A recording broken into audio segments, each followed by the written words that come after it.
Today on Dit Dot, we are going to be reviewing this cookbook called Smorgasbowl by Caryn Carruthers, and we are going to be making this apple chickpea kale salad. Oh my goodness, can't wait to dive in. Let's get cooking. Hey everyone, so I am so excited to bring y'all another cookbook review. You know me, I don't love cooking with recipes, but I love using cookbooks for inspiration, and I especially love cookbooks that are designed for people who love to just kind of put together their own meals. So this cookbook, when I came across it on Instagram, I was so excited to look at it that I reached out to the author and asked if she would send me a copy, and she did. So I got to share it with you. It's called Smorgasbowl. And if any of y'all follow me on Instagram, you know I have been making bowls galore for my lunches. And I love this cookbook because it has introduced me to even some more different flavor combinations that I haven't put together myself yet.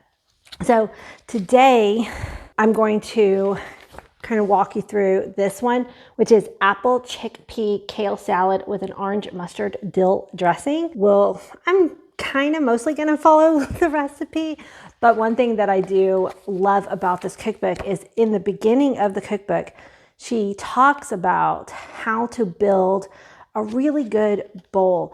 And the reason why she started eating what she's calling these Smorgasbowls is because the author, Caryn, said that she was kind of eliminating most grains from her diet. So she was eating lots of vegetables and meat, and she needed a way to start putting them together on a plate that was exciting and full of texture. And so one thing that she talks about is pillars of flavor. So at the beginning of the book, she has this section called the 4 pillars of a balanced smorgasbowls. Oh, by the way, I just love the word smorgasbowls. It's just delightful. But she talks about taste, nutrition, texture, and temperature. And then, so she kind of goes through some flavor examples like spicy, salty, sweet, umami, and sour for her taste. For texture, in your bowl, you want to try to have smooth and crispy, something that's kind of meaty texture. It doesn't necessarily have to be meat. Saucy, and sometimes you have thick sauces, and sometimes you want a thinner sauce depending on how you're building your bowls. And then you want to try to have a balanced nutrition across your bowl: carbohydrate, fiber, fats, and proteins. And a lot of times when you are creating a really scrumptious bowl, if you play around with temperatures, then that brings another element of excitement. So have some items in your bowl that are cold and some items that are hot, and maybe some room temperature items. And you're just going to get bites of flavor bursting with just different textures and temperatures, and the spicy, the sweet. And so I love how I have been making bowls for the last several months. I've been putting together a bunch of them, but I like how she kind of breaks it down kind of into more of an intellectual way to build up some of these bowls. So she completely wrote this book, did all the photography and the writing, and she did there's just some beautiful photography. I've mentioned before in some of my cookbook reviews, for me, part of the inspiration is seeing the photograph with the recipe. So having all these photographs really helps my type of brain for cooking. So I just want to dive into so many of these things. Oh, and one last thing, and I'm sure I'll bring up some more stuff too as we're cooking. She labels each one of her recipes if it's gluten-free, dairy-free, paleo, or vegan. So this isn't necessarily a vegan cookbook or a paleo cookbook. It's kind of funny to have paleo and vegan in the same one. So she's all about, balance and variety. So, but certain recipes in these books do follow a lot of these categories. So they're really good for people who are on special diets or have food allergies. All right, so let's go ahead and we're gonna get started making this kale salad. Kale is just such a yummy green. I adore it. So let's get cooking. As written, the recipe says it makes about 4 bowls. I'm actually gonna kind of aim for more like half of that because I'm kind of just making this for myself. Now, as we were talking about different temperatures, this particular bowl I think would be good as is with all the hot and the cold and everything. So that's how I'm gonna eat it tonight. But then because it's kale and it's hearty, I can put the leftovers in the refrigerator and have this just as a cold salad tomorrow. And I think it's gonna still taste really good.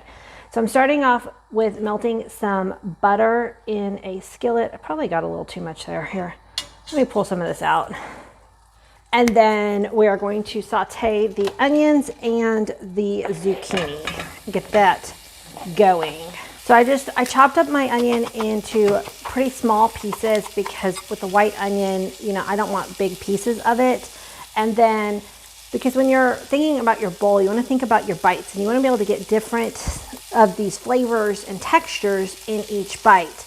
I did go ahead with half moons on the zucchini. I thought about maybe putting them in like quarters, but I think I'm going to go with a little bit bigger pieces. But just kind of take into consideration the size of your fork and your bites. While the onions and the zucchini are back there cooking, I'm going to quickly put together this dressing. So you could use bottled orange juice, but I actually just have a fresh orange today, so I'm going to use that. So she says about 1/4 cup. So a tip, if your fruit is too big for your juicer, just cut it into smaller pieces.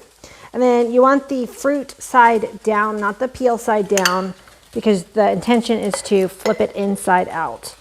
And then there we go. Oh my gosh, I love the smell of orange. Okay, so my zucchini is getting some good color on it. I'm gonna lower the heat a little bit. And she uses an entire can of chickpeas, or also known as garbanzo beans. But again, I'm just gonna use half a can since I'm just making a smaller salad tonight. The other cool thing about this salad is the fact that it cooks up really quick, and it would make a really good dinner or a good lunch because it's just so quick to put this together. All right, so I'm gonna just turn this on low to let the chickpeas kind of warm through and maybe get a little color on them. And we're gonna continue on with our dressing. All right, so I've got the orange. I'm gonna put some squirts of mustard and a splash of lemon juice, a bit of olive oil. She calls for 1/4 cup. And again, I'm just kind of measuring. I'm making extra dressing because this will be tasty on other salads this week too. And some dill. And then we're gonna give this a shake. So as you can see, even when I'm making dressing, I don't really measure. That's just how I am. And then she does have measurements for those people who like to follow them. And then I just adjust as needed. Because we all have different tastes. Some people like our dressing more tangy, some people like it sweeter, you know? So let's give this a taste. That's so good. The mustard, I want some more dill in it. So that's the thing, like, so I tasted it and then you kind of adjust. The orange is really subtle, but it kind of adds a little sweetness to it. The mustard shines through. This is a pretty thin dressing. Oh yeah, oh, so good. Okay, so I'm gonna set this aside and then we'll assemble up some more ingredients. I'm gonna clear up the mess here we got going. I've got a big bunch of kale here. So what I'm doing right now is taking the stems off because unless you're gonna cook it, this is very, very hard to chew. So just kind of pull off the leafy part and that's all we're going to use. So I'm just tearing this into bite-sized pieces. You could also run a knife through it, but just fast and easy to tear it. So one thing to make kale easier to chew, because again, it is a firm one, is to go ahead, we're gonna massage it with olive oil and some salt, and that'll help kind of break down the kale a little bit before we're ready to eat it. This is called massaging our kale. So get it nice. And this is fresh kind of spring kale. It's more tender than some that I've had. So I think this is gonna be really good. I can hear some kids playing outside. The weather's beautiful today. We've had very typical Pacific Northwest rainy. All right, so now it's all glossy and shiny. This is one of the recipes where she breaks down to show as an example her 4 pillars of a balanced smorgasbowls. So for instance, the flavor, we have acid, which is our orange and lemon juice. We have salt added to this dish.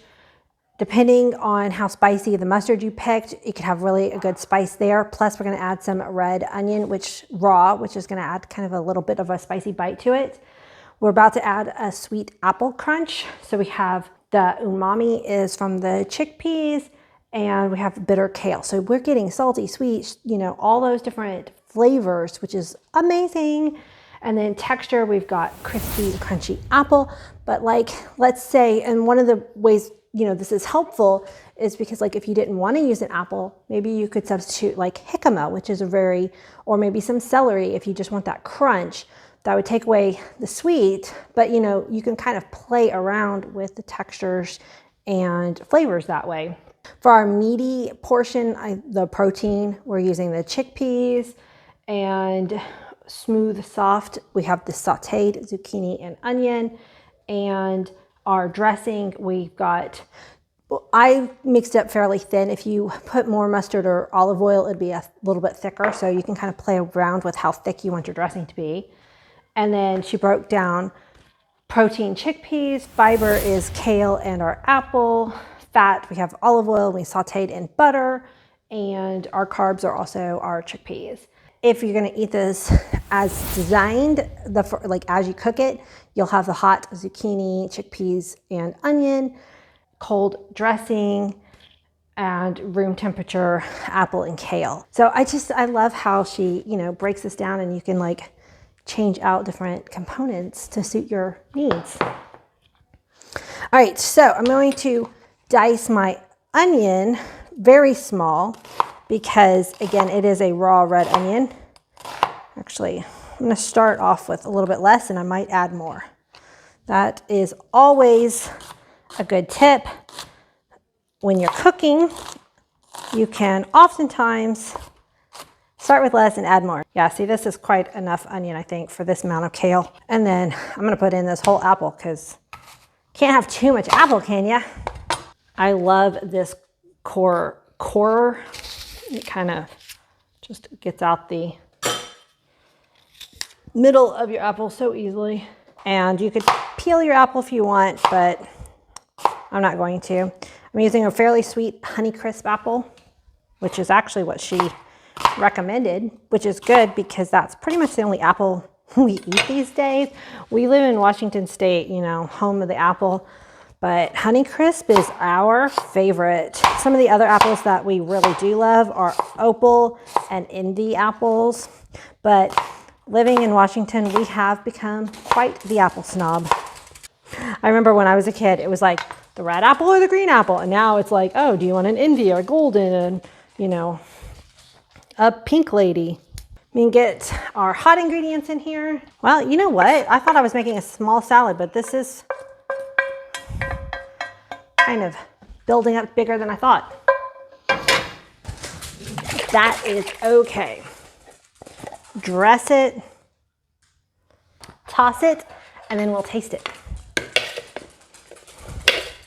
Oh gosh, guys, the orange juice hitting these hot kale, the hot zucchini, oh my gosh, it's just burst of like scent to my nose. It smells so good. You know what would be also really good? See, I'm always adapting recipes. If I had some pepitas, I think some pepitas for crunch in here would also be really good. Okay, so let's put some in a serving bowl. And if you were gonna eat this as a whole meal, you would get a bigger portion than this, but I'm just tasting it right now and for the filming. So well, let's taste it and then we'll talk about the cookbook again. All right. Oh my gosh, it smells. I mean, I wish I could explain how good this smells.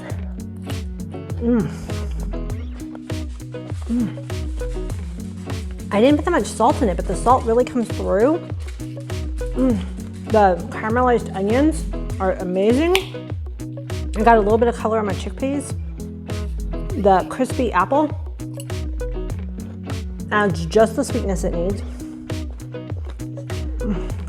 I think I would like to add the pepitas just because I love extra crunchy stuff, but this is really good. The kale, you know, adds that bitter. Yeah, she's so right. You really want to be mindful of your chopping sizes, because when you can get a bite of like a little bit of everything, the flavors just come together in your mouth. Oh my goodness. I am so excited. Let me know down in the comments if you want me to do any of the other bowls in here, because I'm going to be making a lot of these. Oh yeah. And for people who are like love textures, the whole experience of the cookbook is great. The feeling of the cover and the pages are matte, and I love that. I'm like a paper nerd. Side note. Anyway, I'm going to put a link down in the description box where you can buy this on Amazon. Please support. She's a small author in Austin, Texas, and I am just very excited to be able to collab with her on this cookbook. Until next time, bye guys.